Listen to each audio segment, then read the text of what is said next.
Good evening to everyone, and welcome to the Cumberland Town Council meeting of August 9th. Our town manager is going to meet with us via Zoom, and in the meantime, our assistant town manager, Chris Bolduc, is with us. I believe he left you. He sent me a text and said you're on your own. On your own, okay, there you go. So, the first order of business this evening is the approval of minutes of July 26th. Anybody like to offer a motion? So moved. Second, Mr. Chairman. Second. Any discussion on the minutes? I will call for a vote. All those in favor of the motion carries. Thank you. And our manager's report. Thank you, Mr. Chairman. Just want to give you an update on just a couple of the town projects that are going on. I just want to go on the record that if anyone tried to get around town today, that was not completely my fault. In the We perfect. blamed it on you. I know, that's what I was afraid of, that's why I'm on the record. In the perfect world, we have all kinds of projects going. The town has projects, DOT has projects, and they usually get scheduled out, so we're not getting all hit at once. Well, today wasn't the case, they all started this morning. We had a DOT on Main Street, right in the heaviest traffic time, and they were coming down with a maintenance mix of pavement. At the same time, we had two separate crews working on Route 9 that stopped traffic. One of them was our crew, so that's why it's kind of our fault, but we did start the quiet zone work as well.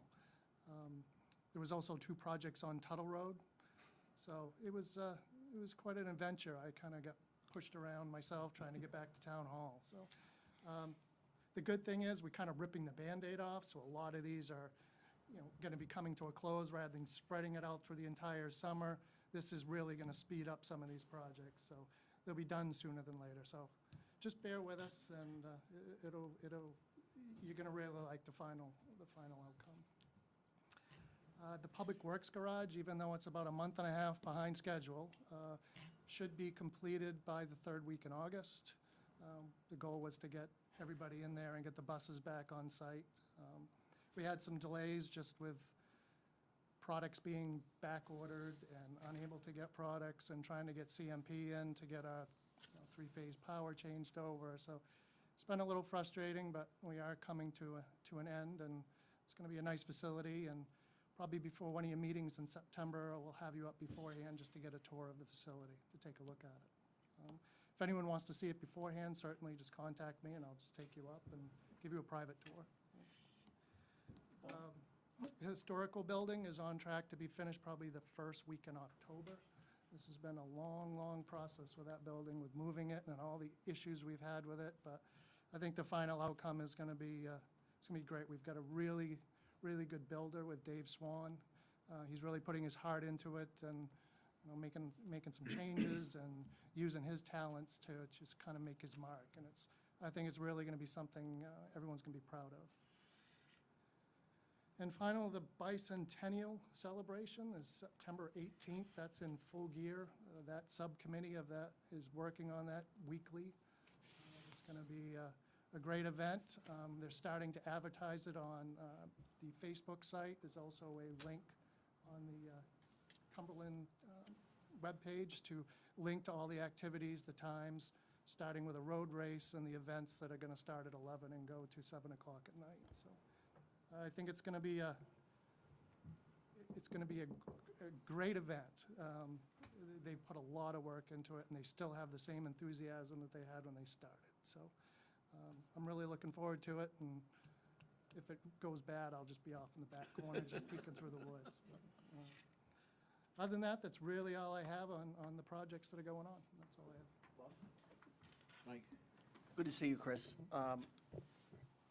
I know that the projects on the railroad crossings, from when we initially put the bid out, what we thought it was going to be, and in the end, it was a pretty substantial increase. Right. On the town garage, how much of a beating did we take on building materials? Are we still within the budget?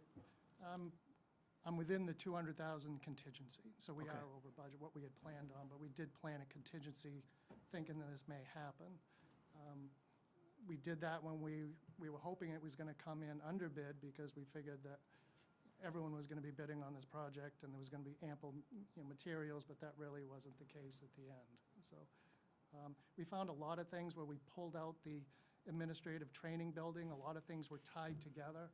So when we separated them out and put it out to bid, the heat and air conditioning was in the administrative building and they forgot to put it back into the town garage building. So we ended up adding heat pumps. It was just a little give and take things like that brought us over. But with a project this big, the contingency, it could have been a lot worse. Thank you. Anybody else have any questions? I just have a comment on that, though, Mike. Mike, I know those things we'll look at when we look at recovery money, like the increased cost of things because of COVID and the availability of materials. That's what I think the manager has in mind for how we might use some of our American Recovery Act money. Thank you.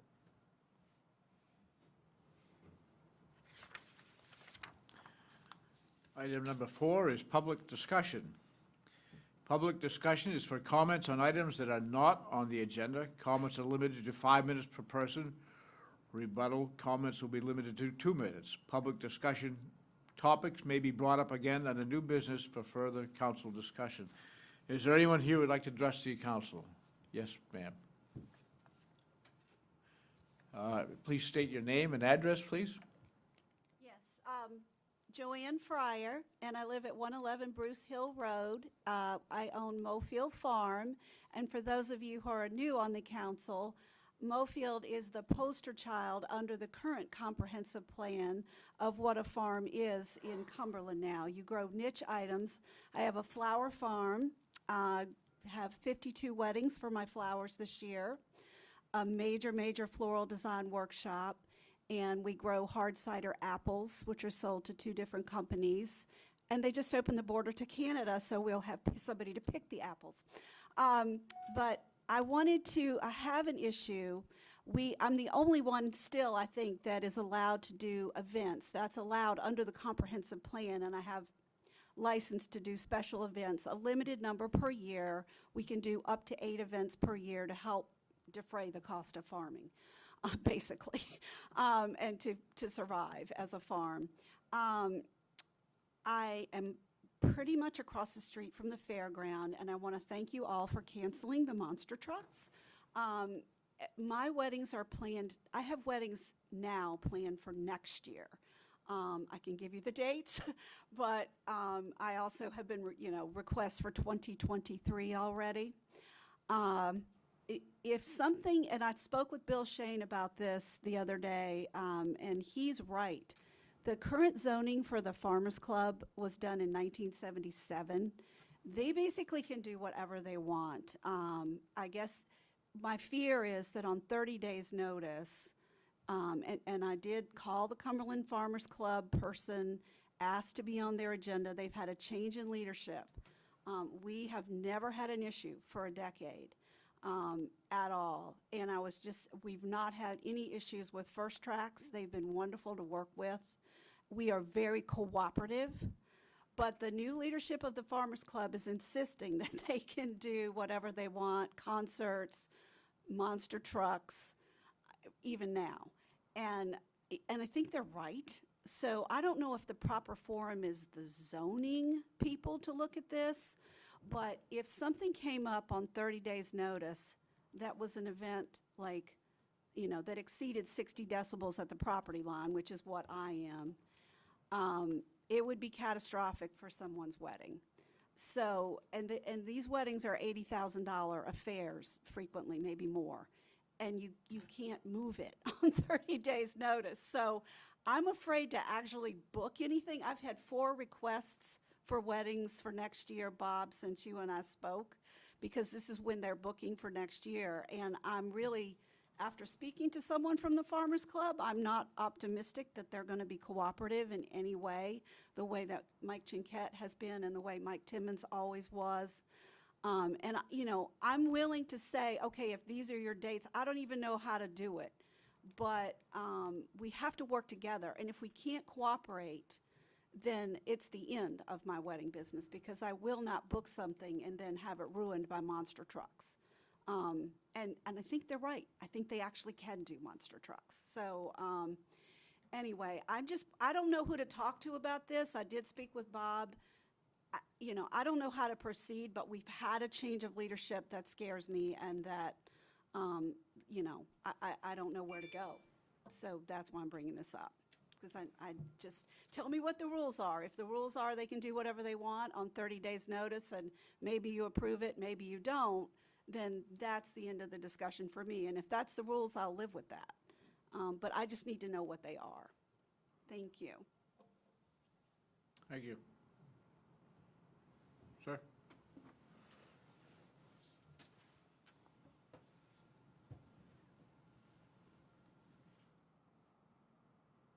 Hello, everyone. Can you hear me all right? No? A little closer.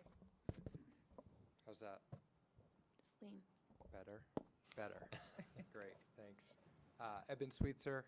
I live on Blanchard Road at 15 Blanchard Road. Just moved back there with my fiance a few months ago now. So one thing I've been concerned about, and I talked with Bill, and he said I should come out to this meeting and just make a public comment, is, you know, the speed, general speed on Blanchard Road. And so I want to look into, can we do any sort of traffic calming in that area? I have two major concerns. One is all the people walking alongside the road. A lot of vehicles are driving so fast they have to cut the corner. Had a lot of close calls for my fiance.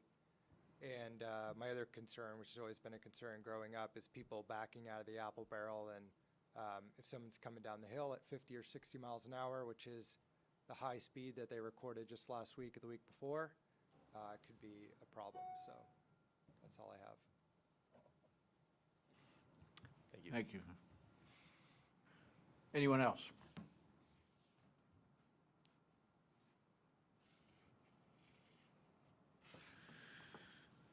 I will close the public discussion, and we'll move into legislation and policy.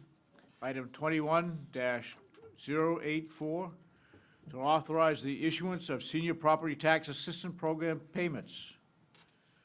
Chris, let's shed some light on this.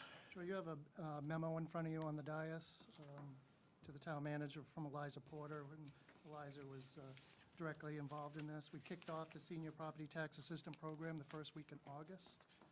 Town staff held drop-in hours for seniors that qualified. We had 156 applicants so far, with a total refunds coming of $63,197. Those checks haven't been issued yet. We're here in front of you tonight to have you authorize the $75,000 that we budgeted for these refunds. These refunds could go out as soon as next week. So we still have others that are signed up to come in, and we're going to have some more trickling in. That's why we're requesting the full $75,000.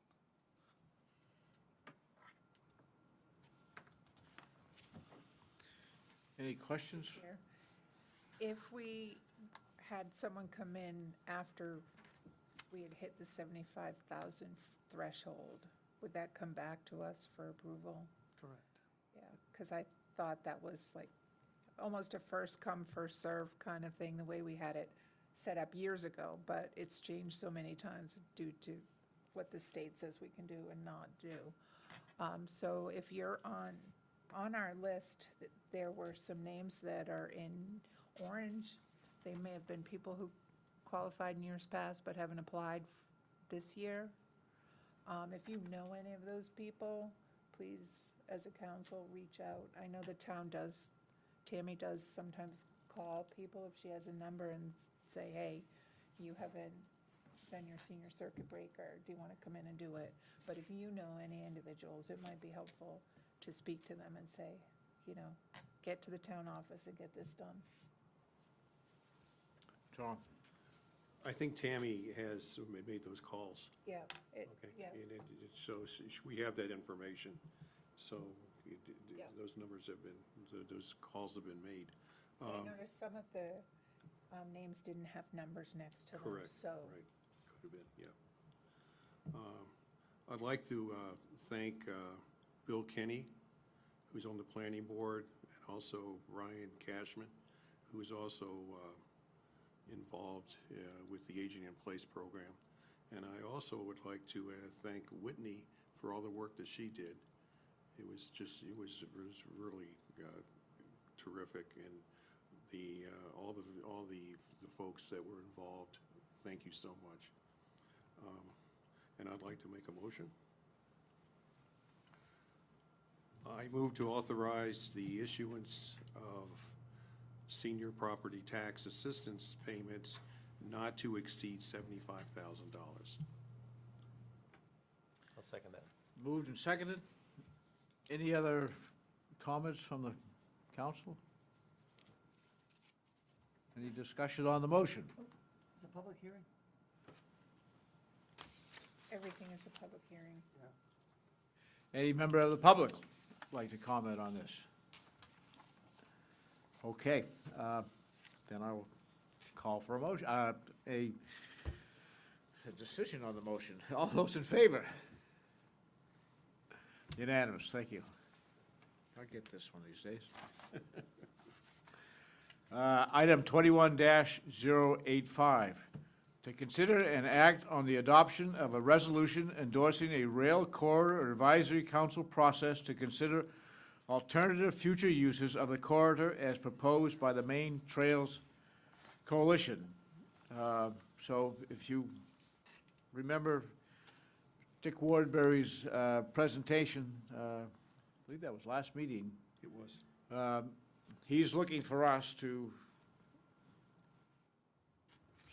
basically give him some support as to this reutilization of a corridor from Portland out to,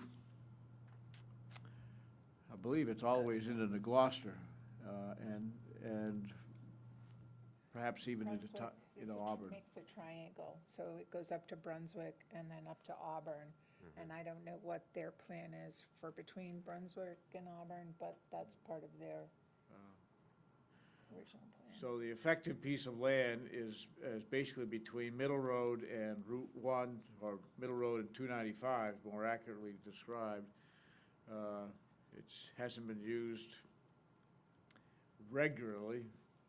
It was used recently, according to Shirley, but there are some questions that I have before I lend my support, and I really, on some level, neglected my job, and that was to determine whether we have any financial obligation with pass this resolution. I don't think that we do. If in fact this is never going to be utilized as a train line, then I think this is probably a good reuse of it. Anyways, I know that Shirley probably has something to say about this, and others may too, so I let's do. go at it.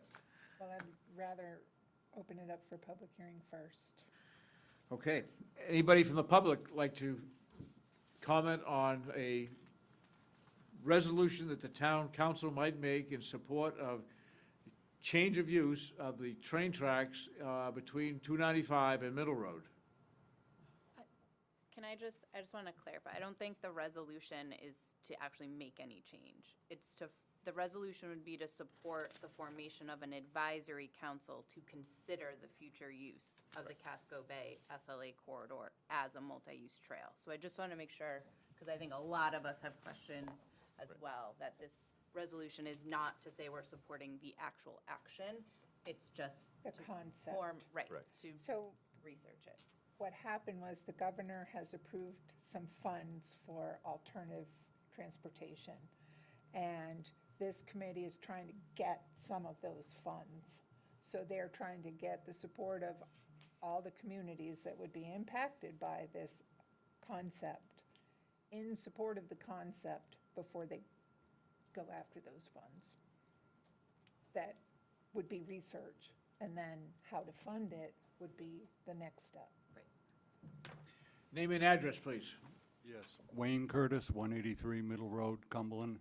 I live on between Middle Road and the railroad tracks. A few comments. There are about 60 houses on the south side of Middle Road that could be impacted by this. And there's about 7 or 8 businesses that could be impacted by this. I don't have enough time to go into the burglaries that occurred there a couple of years ago, both in Cumberland and Falmouth. I know that for a fact because the police stopped at my house to ask me about it, since they occurred just up the street.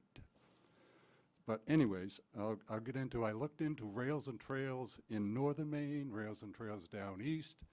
They allow ATVs, snowmobiles, horseback riding, along with biking. I have ATVs and snowmobiles on the pole line behind my house. I'm sure, Shirley, you do too. So they're going to jump on those tracks. There's no question in my mind. We have about 3 miles of train track down there in Cumberland. According to this article in the paper yesterday, they're talking $1 million to $1.5 million per mile cost, with 20% going to the towns. Now, if you calculate that, that's $750,000. That, to me, is a lot of money for non-taxpayers, because most of the people who are going to be using these trails are not Cumberland residents. You have to access this through either Yarmouth or Cumberland, or Yarmouth or Falmouth, excuse me. You can't access it through Cumberland unless you go across someone's land, and I'm sure we cherish our homes and land as much as anyone in the town of Cumberland, even though there's only 60 of us. The last thing I want to say is that $750,000 is a lot of money. I don't know how you're going to find $750,000, because 3 years ago we asked for $250,000 to put a water line in between Tuttle Road and the Yarmouth line. That's about 3/4 of a mile of water line, and that hasn't happened yet. And that's for taxpayers, not non-taxpayers. So just a few points to think about. I would also recommend, if you go forward with this, someone from the Middle Road be on the committee or on the whatever you set up to form. With that, thank you. Thank you, Wayne.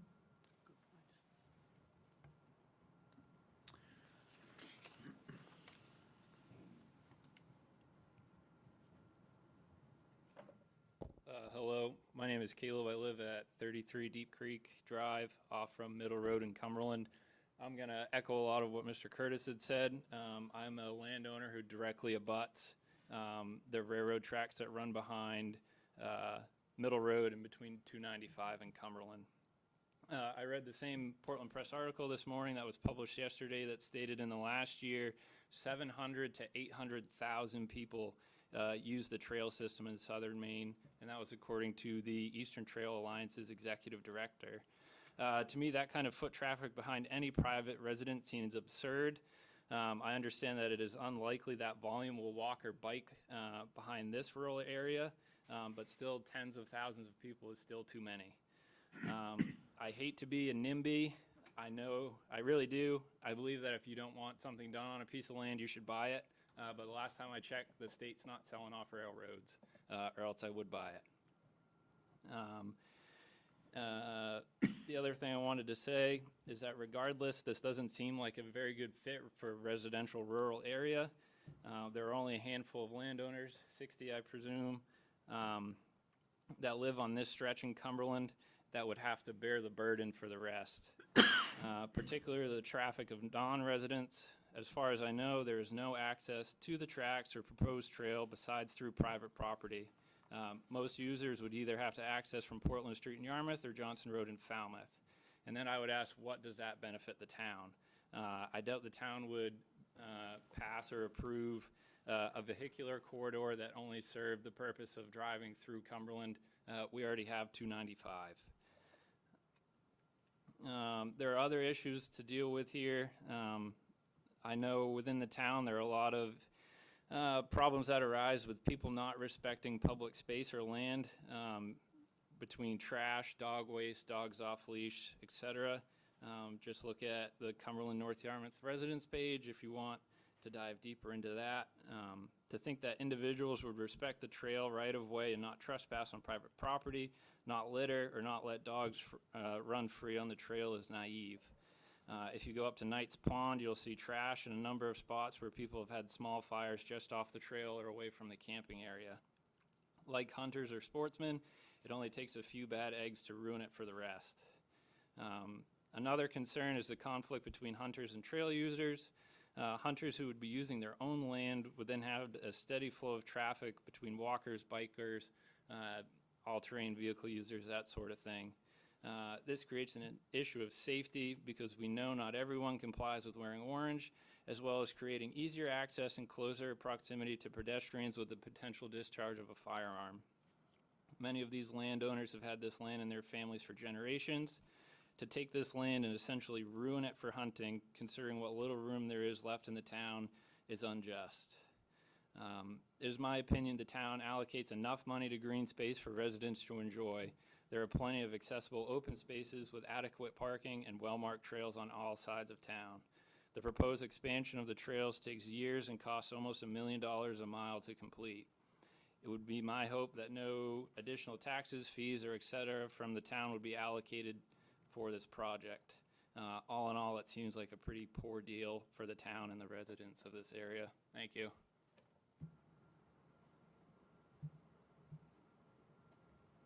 You got to be proud. Except he's wearing his hat. Anyone else from the public wish to speak on this matter? All right, council members. Mike? I've got to echo what the two previous commenters said. I couldn't, at this point, I couldn't be more against this project. While I understand what our vote does, I think it also sends if we vote in affirmative, it's going to send a message to Augusta that we're all in favor of it. And there are way, way too many unanswered questions. I couldn't agree more about the invasion of people's privacy along there, and we haven't even talked about the infrastructure needed to support that in Cumberland. What about a rescue? What about a fire department getting down there? If somebody has a heart attack, how are we going to get to them?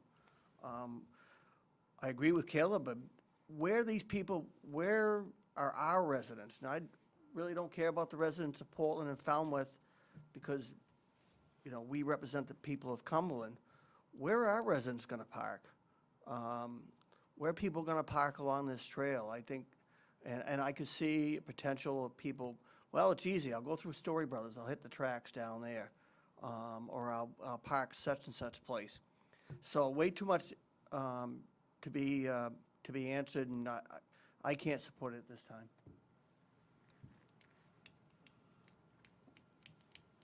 I just want to share that in addition to the two that spoke, I've received emails from Joe Comiska, Ralph Olton, and Dale Story, who are all residents along that piece of land and all in opposition to this for various reasons, but mostly due to privacy and hunting. Can't remember Dale. My brother Dale had another really good point, and I forget what it is right now, but I encouraged him to come and share as well, but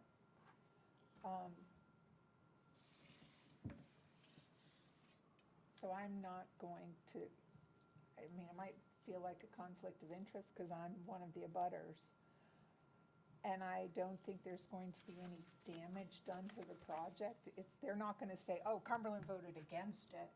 It's just when they submit their packet of materials, they won't have, if we don't agree to this, they just won't have this document in their packet to submit.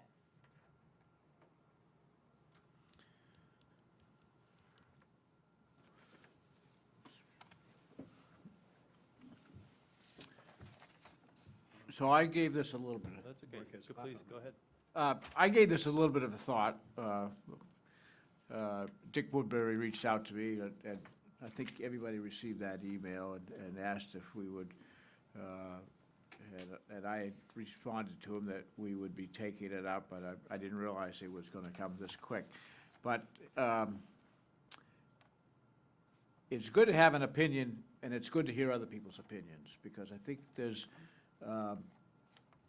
some of my preconceived thoughts that I had were jaundiced by the public comment.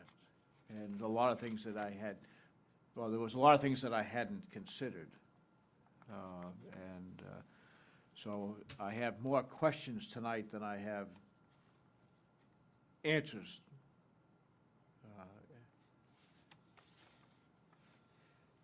At the very least, I think we should table this. And I suspect that if this was just put to a vote, it probably would fail. I like the idea of rails to trails. I think that concept is a valuable reuse of property. I hate the idea of losing a railroad track. I think when I look at the cost of transportation, a ton of goods moved, rail is the most inexpensive way to move goods. And we should be using more of it, not less. This particular rail line probably is never going to be used. But I think, you know, and I'll play devil's advocate just for a second. A lot of people come and use Twin Brook who don't live in our community. A lot of people use Knights Pond. And I suspect if we think about it, we probably use something that's in another community. So I don't want to be elitist and say, you know, what's in it for Cumberland? But the issues raised to me outweigh, at least tonight, the moving forward with this. Mark? Yeah, if I could just add my comment too, I might respectfully take a different position with it, because I feel like the comments tonight, I think, are legitimate and very real, right?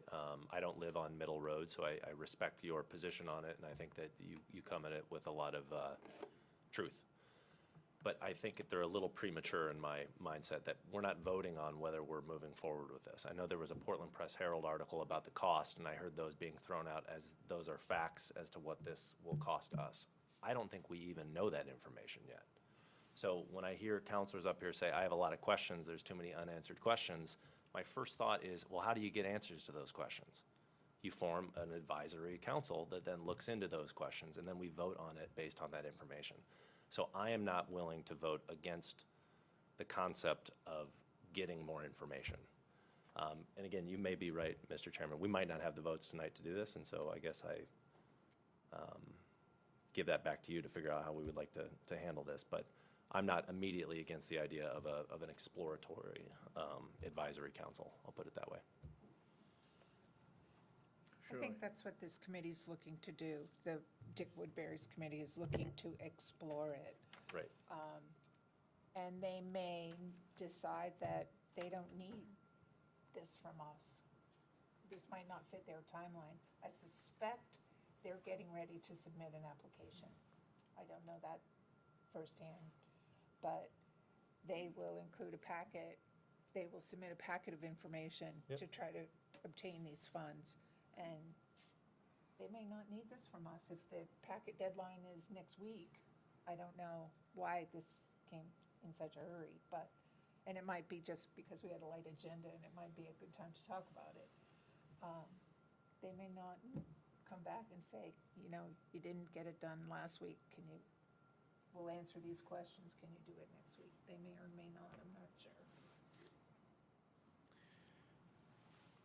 Thank you, Mark, for clarifying what's really, Yeah, and I mean, as, you know, oh, please. thank you. Go Well, ahead. I would also say that I read through the proposed statement that we would give in support. Nothing in there obliges us to move forward with the project. nothing in there obliges us to come up with $800,000 or $750,000 in taxpayer funds. It doesn't oblige us to do anything apart from saying, look into the issue. And so to me, I don't see the harm with that. If it's shot down, it's shot down, but then we will have all the information as to why it's shot down versus not even learning more about the project is the way I would look at it.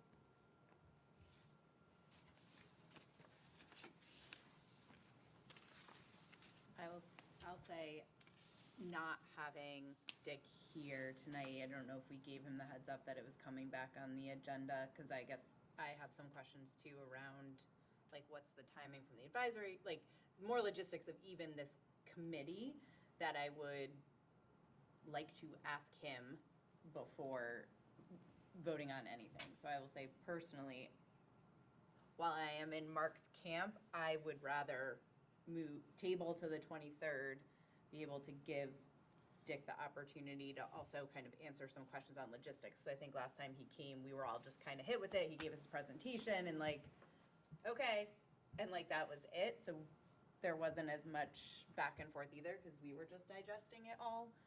I don't know. That's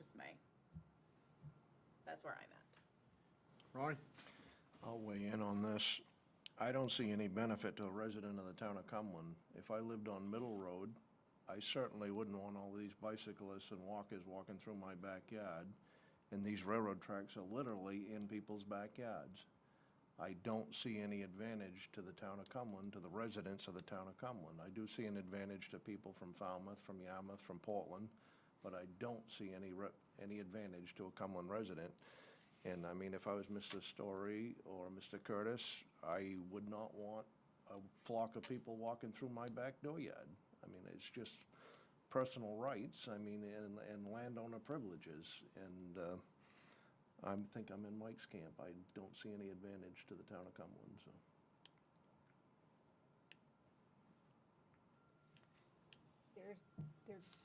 There doesn't appear to be public access, although here's where my institutional knowledge comes in. Greeley Road, I think, goes all the way through, and the Story Brothers their driveway is technically I don't know if it goes to the Paper tracks. Street that goes, well, it went all the way through to that road on the other side of Route 1 at one point, so I That's think true. there's a paper road that may exist.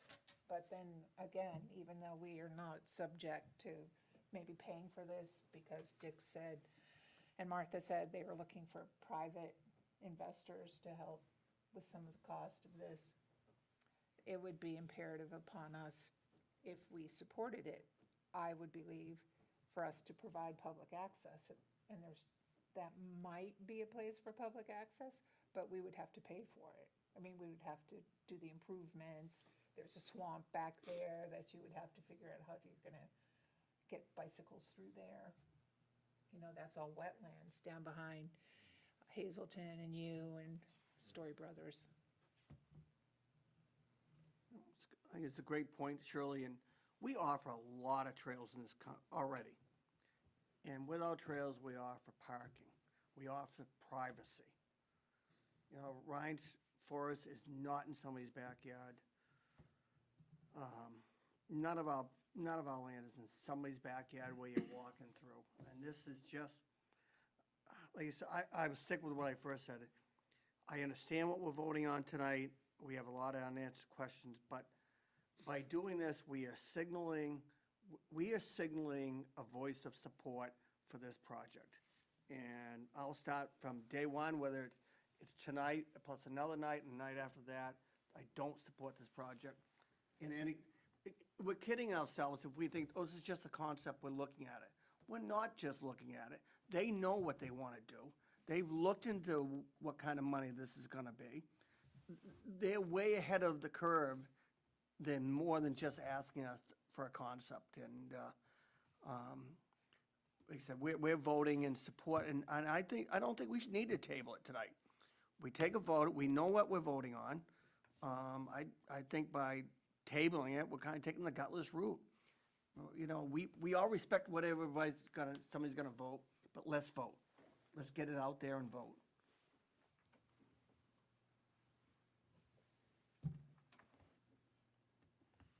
do think it's a bit extreme to say there's no benefit for the town of Cumberland residents simply because they'd have to drive down Portland Street to gain access. Now, I understand the point that's being made, but let's just not totally discount the fact that I can go drive down to Royal River Park and access that park too, and gladly do. And I run through there, bike through there. So to say that there'd be no benefit to our community when we were just talking at a workshop earlier about how sustainability and being able to get from point A to point B in a non-automated combustion engine vehicle, to say that that's not at all aligned to what we've been talking about earlier this evening, that does seem a bit counter. Again, with Mark, that truth has been spoken of the impact that this could have, would have on the residents that abut this property. And I think the big question is, what happens if nothing goes in here? What happens to that railroad track? Does it ever go active? And is that actually a worse outcome for the folks that abut this property than if it doesn't? And I don't know the answer to that question, but it is. Well, the answer to that question is all those property owners know they have property that abuts a railroad. Not 700,000 or 800,000 people on bicycles. It's not gonna be 700,000. That's what it said in the paper. That's the entire southern Maine Yeah. corridor. No, I know. Don't think they're coming for it. But you can, I would imagine a lot of use. A lot of use. I would say the same way that we sat here an hour ago to support committees or groups of folks coming together to explore an idea, to see if it's feasible, is the exact same thing that we are being asked to do now. And if we say no, I guess I feel very uncomfortable voting for something to explore an idea for more information. That's where I struggle.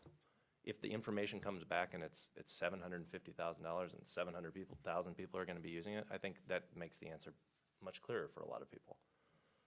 But tonight, the answer is we don't know. We don't know. And so I would be voting in support of creating an advisory committee tonight. But again, it's up to the chairman as to the way this is handled tonight. Did I tell you I didn't like this job? Let me repeat this. I like the discussion because Good. I see both sides, and I see the, Because you're sitting in the middle. I'm a fence sitter, yeah. Really, there's great arguments on both sides. I'm firmly in the camp of where is the benefit to the folks in Cumberland. I'm firmly in the camp of the abutters who might be exposed to the unknown. How many people are gonna use this? How many bicycles? Are we gonna allow motorized vehicles? Are we gonna allow snowmobiles? What's it do to the folks who hunt down in there? And the range of questions is great. And then the other side is, as Mark and Allison have both pointed out, you know, yes, I can access this from other areas, even though it's, you know, and is it a throwback into our faces? Are we being hypocritical and saying, well, I can support, you know, sustainability on one hand, but I can't support it on the other hand? And I'll admit, I'm flummoxed. It's, as you say, you know, the cowardly position is to table this. And maybe that's the way to go, but anyways, before I make a suggestion, I'll take Ronnie. Just another comment. If we voted tonight that we don't even support this, is it really gonna make any difference? Because they're still gonna go forward with this. Am I correct? I think so. I think so. Pretty sure. If we table this, it's not gonna make any difference. No. And I'm not I'm not in favor of tabling it. I don't like the idea of it, but I don't think whether we kill it tonight or we table it tonight is gonna make any difference. See, I'm trying to get my point across. If we all voted unanimously tonight that we don't support this, it's not gonna make any difference to this project. They're still gonna move forward. Am I correct? Yes. So I guess what I'm saying is, what difference does it make how we vote tonight? That's what I'm saying. There really doesn't matter, because no matter what we do, they're still gonna go forward with this project. So I guess the right thing to do would be to table it. Not that I'm in favor of that, but, and like Mark says, maybe there is, the devil's in the details, I guess. I mean, that's what I'm saying, so. And that, I know I asked early on about the hunting, and I got a response that you guys all got a response copied on, that only the state of Maine can restrict hunting. However, the state of Maine does, this was the point that I couldn't remember. The state of Maine does restrict hunting within 500 feet of a recreational area or the discharge, yeah. And so would this be considered a recreational area? Because then that would take hunting totally out of people's, and there are a lot of deer down there. Oh, I know. And another, to answer your point about the rail, that's another good question that we don't have an answer to. If the railroads do abandon it and the state owns it, did the railroads acquire this property by eminent domain? Because if they acquired the property by eminent domain, then it should go back to the property owners, the abutting property owners. My only comment to all of this would be, these are all fantastic questions, many of which we may actually learn if there's an advisory council to look at the issue. But tonight, we're not going to answer any of these questions. Right.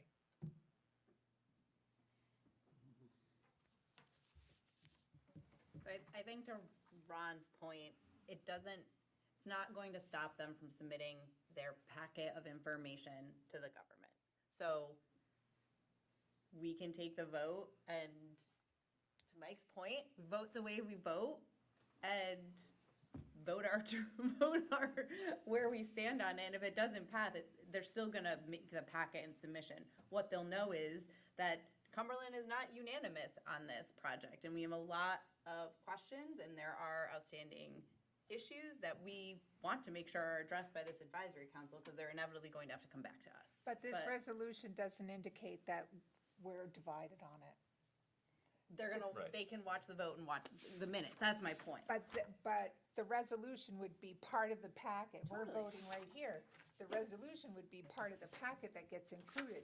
Cumberland passed this resolution. I get It that. Right, doesn't yeah. say Cumberland passed this resolution 4-3. No, Right. I don't think that's what she's That's saying. not my point. My point is, it feels like it would not pass. So I guess my point is that whoever, Dick Woodbury wanted to look at the minutes tonight, he would see, all right, I've got something, I need to make sure Cumberland feels engaged on this, that they do have a lot of questions, and yeah, not only did we not submit the resolution, but also there was a reason the resolution didn't get submitted. And so, got your work cut out for you. I mean, if we take a vote, I'm not sure that it's not gonna pass. I'm trying to guess where everyone would vote. And I'm not sure it's not gonna pass, or it's gonna pass. It's gonna come down to what Bob Vale decides, I think. And, Hashtag no pressure. so if we take the vote and they wanna come in and answer the questions, like, let's say it's a negative vote, and they come in and they answer the questions and they persuade Bob to have a positive vote, then they get their resolution. If we take a vote and it's 4-3, Bob supports it now, then they just get their resolution and they stick it in their packet and off it goes to the legislature. And the people who read the packet don't realize that we have some really strong concerns. Right, but again, if they read the packet, the Cliff's Notes version of it is, we're interested in learning more. Thanks. Here's our one-page piece of paper, two-page piece of paper. That's it. It doesn't say we're gonna do it, doesn't say we're gonna pay for it, doesn't say when it's gonna happen, it doesn't say any of that stuff.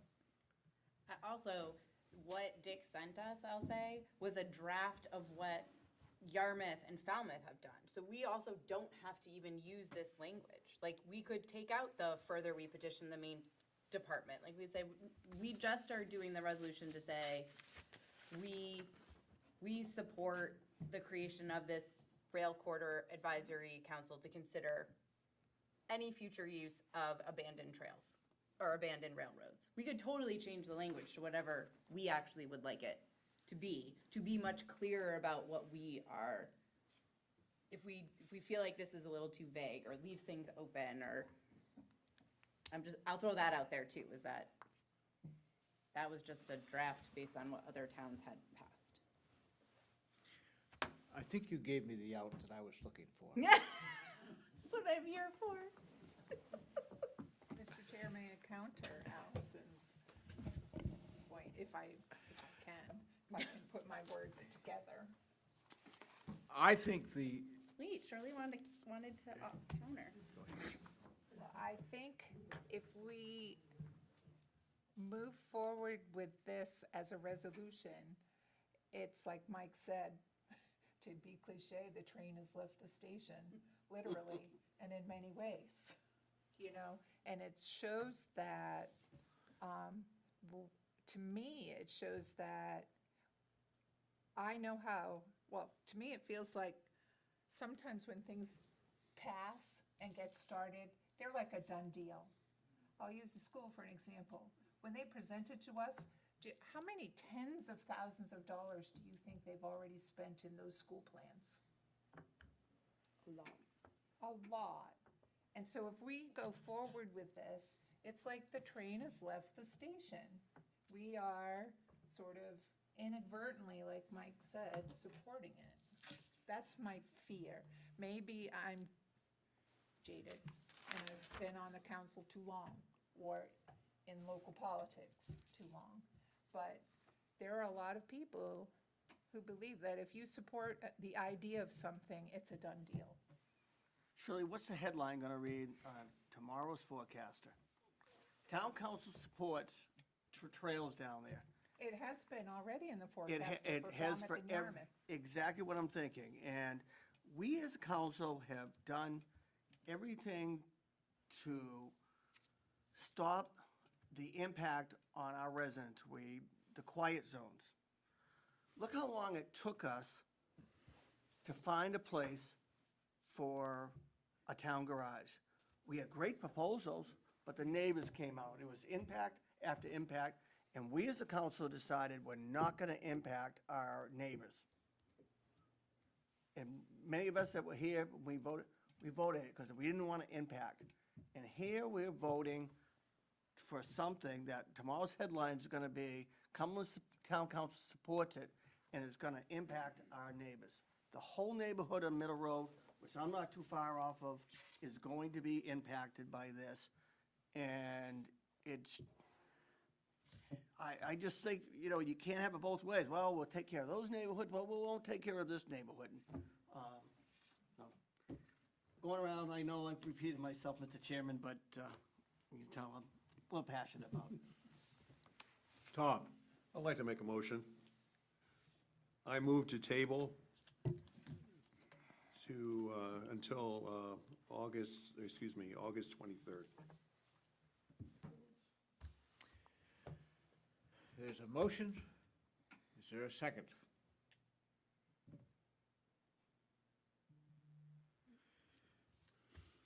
Can the chair second? No. I was afraid you were going to say that.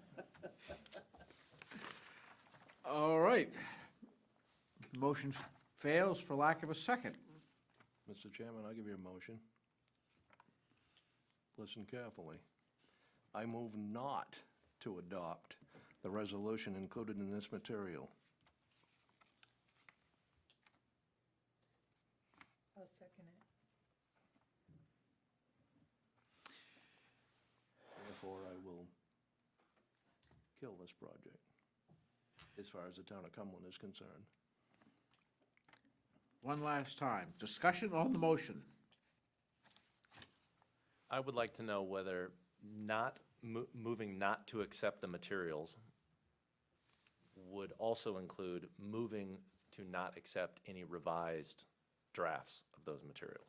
Because those materials, it would not. No, I would, no, if they want to come I just, forward again with some to clarity. Mike's point, I think it will look better if Monday morning it's in the forecaster that the Cumberland Town Council does not support this endeavor. So I would hope that the forecaster with any journalistic integrity would write, the town council supports the consideration of forming an exploratory committee to look into the issue of whether blah, blah, blah, blah, blah, blah, blah.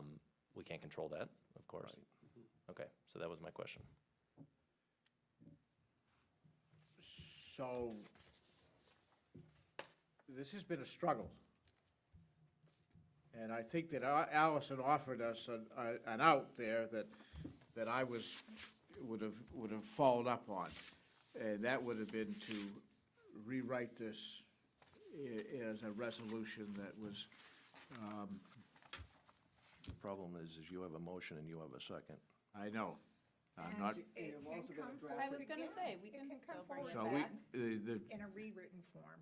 no, we're gonna follow through, but I think that as to Mark's point, anybody that reports out on this should note that there was considerable discussion, and I think that all of us have the best interest in our neighbors down on Middle Road,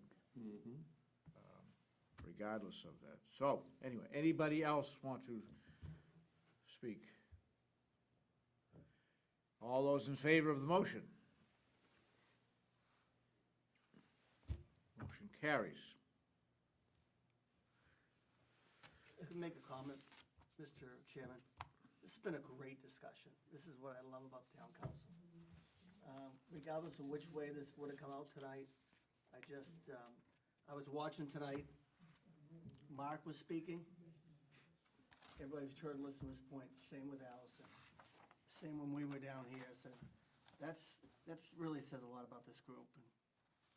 Everybody has very good points on this whole thing, and I mean, and the way we voted tonight probably will have very little impact, if any, on this whole project, to be honest with you. I agree. But what it might say is it might say to the state, you need to protect our neighbors. Exactly, You abutters. know, and so if our neighbors want one of those wooden fences that they sometimes put along the highways, then that's what, you know, the state or whoever decides to fund the project might need to do. You know, that's what it says, if I were Steve Moriarty and wanted to know more information about this. Okay, well done. New business.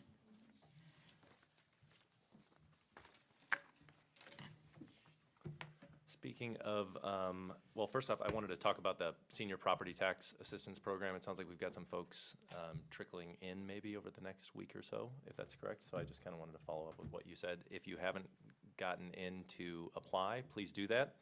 And also, speaking of trails, which we just did, something came across my desk this week that I just wanted to share.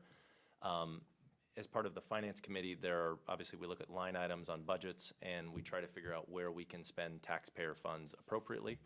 But not everything falls on the government's shoulders. A flyer came to me from someone from the CCLT, the Chebegan Cumberland Land Trust, that they are looking at expanding, looking to raise some funds to add a new public access trail to the Spears Hill Broad Cove Reserve property. This is just in the Broad Cove area. So if you're interested in learning more about that project or potentially supporting it, you can go to ccltmaine.org/donate. To learn more about that. And so again, that's just one way where private donors can help support something versus the government potentially supporting it. That's it, Mr. Chairman. Thank you. I just have a couple items. First is the premiere of a movie about the history of Cumberland, and it is, the first showing is Friday the 13th. Not sure that's a lucky time. It's at 8 o'clock at the Brew Through in West Cumberland. I am so excited that a first thing is happening in West Cumberland for the people of West Cumberland. I'm just putting that out there. Terry, if you're listening, I'm so happy that this is a town event happening in your neighborhood. The second showing is on Sunday at the Performing Arts Center at 2 o'clock. It looks like they may strongly suggest you wear a mask if you go to that. That's what I saw on social media, because Cumberland County is a mask county coming up, I guess. To further expand on Chris's report on the Cumberland Historical Society building, they are working on plumbing and electrical at this moment. I'm on that committee, so I'm trying to go through all my committees, Allison, and think what I need to report. Ordinance Committee, the Town Council met last week with the neighbors of a potential project on Long Woods Road, the old Valachi property. It's called the Grange at Long Woods, and it might be a project with the Cumberland Shebig Land Trust, or the Shebig Cumberland Land Trust, I get those mixed up. And they might be looking for some funds to support that if that project moves down the road as well. So, as always, support your local land trust. Eben, it's so good to see you. Eben was the person behind a major donor drive when he was a young man. Really brought our community together to look at potential blood donors, bone marrow donor, I think, at that point. And it's so good to see you looking healthy and back home in Cumberland. And thank you, neighbors, for showing up. And that's all I have. Tom? A big thank you to the volunteers that we have at the food pantry. I think we had 50-plus folks that actually came to the use the pantry this last week. I mentioned swimming, and I need to say how important it is to so many people that I had, especially myself. My knees are so much better as a result of using swimming. And Sue, who's one of the lifeguards, is just tremendous. So the great thank you for that.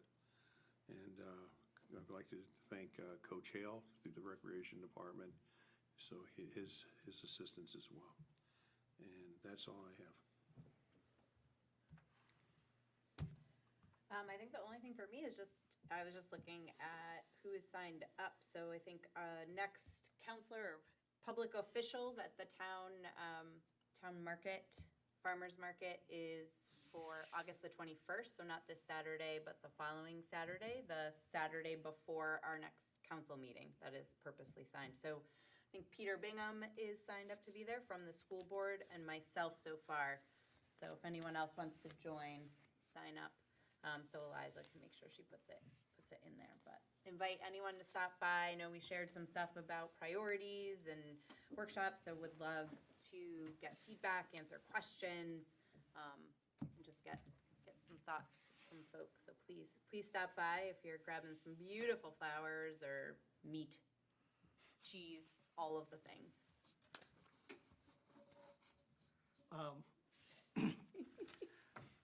I was thinking about the previous item we were just talking about, and then we were talking about the forecaster. I can't wait to see the forecaster quote tomorrow.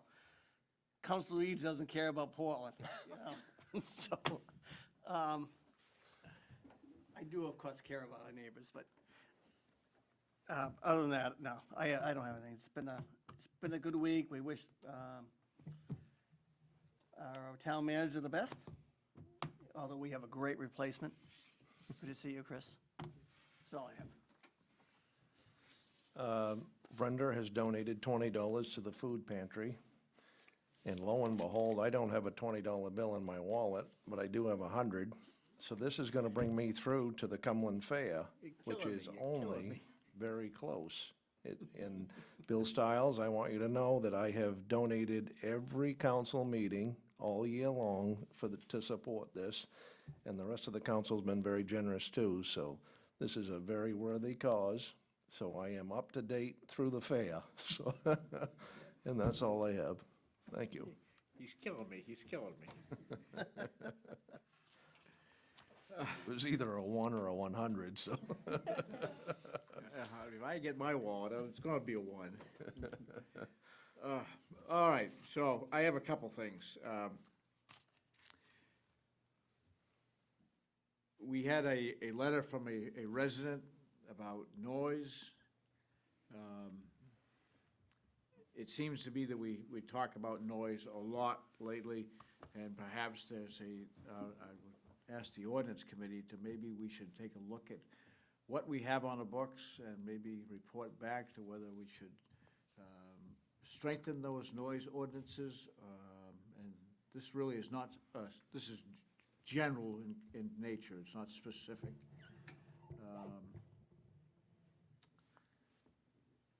Mr. Chair, we do not have any noise ordinances in our town. We have ordinances about disturbing the peace. Those generally don't go into effect till after 9 PM. And we do have part of contract zone agreements. We've regulated noise in those situations. And that reminds me as to Joanne Fryer's comments about the fairgrounds. I think it's good to look at what they're allowed to do and not do, but they did apply for a mass gathering permit. And the manager said, first of all, I mean, he wanted them to know they asked for a mass gathering permit, and he, sort of cut it off at the knees, saying, we just don't have the staff. We just don't have the staff, so it doesn't really make sense to bring it to the town council, because they're not going to support it, because I'm going to tell them I don't have the staff. But we would have had to look at noise as a council as part of that mass gathering ordinance. So if you would like us to look at noise, we can start looking at what other towns have. Yes. Other towns have nuisance ordinances, and noise is sometimes part of a nuisance ordinance. Yeah, So we can do that, absolutely. I think we should do that. I think you're gonna open a can of worms, but that's just my I know. thoughts. Yeah. If you don't like a blue light special, don't move in next to Kmart. Okay, well said. Thank They you, print Mark that too. Robinson. Mark Robinson's saying. Town manager asked me to bring this up. There will probably be a request coming from the town of North Yarmouth for some shared administrative services. So if, when we see that, I think there will be a request for us to approve some shared services, administrative services. So if anybody has any concerns about that, about lending or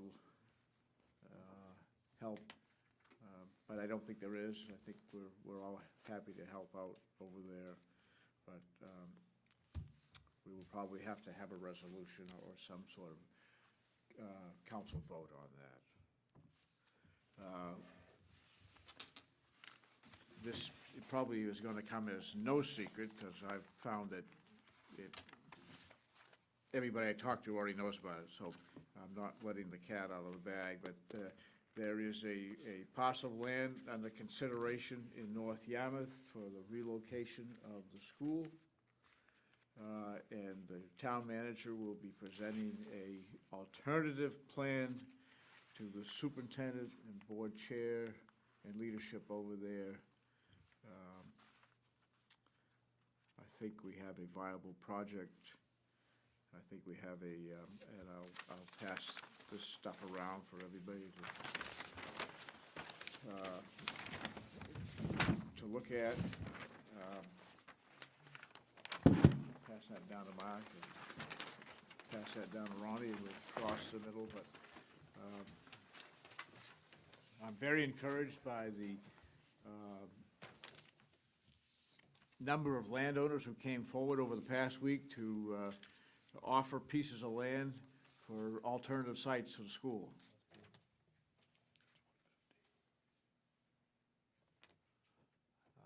This piece of land is up off of 115, almost just above the intersection of 9 and 115.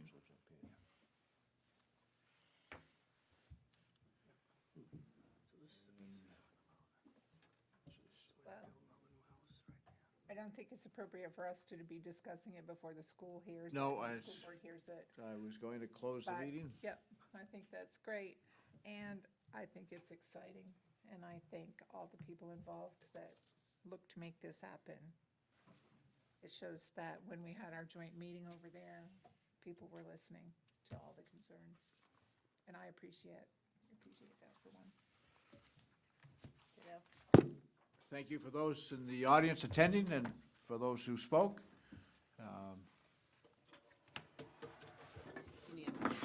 Take a motion to adjourn? A motion to adjourn, there we go. So moved. Move and a second. All in favor? We're adjourned.